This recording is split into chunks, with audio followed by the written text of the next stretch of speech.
ഒരു കാര്യം സാധാരണക്കാർ മനസ്സിലാക്കണം, ഇന്ന് കേരളത്തിലുള്ള സകല സമസ്ത സംഘടനകളും ഒറ്റ കേന്ദ്രത്തിൽ ഒപ്പുവെച്ച ആളുകളാണ്.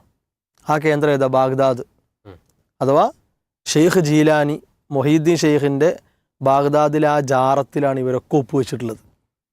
എല്ലാവരും അവകാശപ്പെടുന്നു ഞങ്ങൾ എന്താണ് ജീലാനി ത്വരീഖത്ത്. ഇപ്പോൾ ഈ സമസ്ത വിമർശിക്കുന്ന കൊണ്ടോട്ടി ത്വരീഖത്ത് എടുക്കുക, ഏതെടുത്താലും അവരൊക്കെ ബാഗ്ദാദുമായി കണക്റ്റഡാണ്.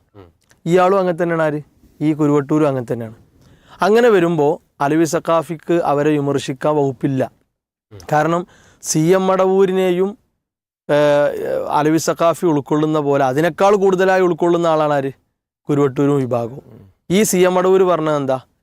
ഞാൻ എല്ലാ ത്വരീഖത്തിൻ്റെയും അവകാശിയാണ്, എല്ലാ ത്വരീഖത്തിൻ്റെയും കുത്തുബ് ഞാനാണ് എന്ന് സാക്ഷാൽ കാന്തപുരം പേര് പറഞ്ഞെടുത്ത പുസ്തകത്തിലുണ്ട്. ഈ പുസ്തകത്തിലൊക്കെ ഉണ്ട്, ഞാൻ എല്ലാ ത്വരീഖത്തിൻ്റെയും കുത്തുബാണ്.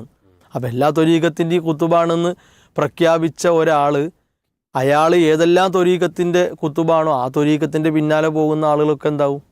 CM മടവൂരിൻ്റെയും ആളുകളായിട്ട് മാറും.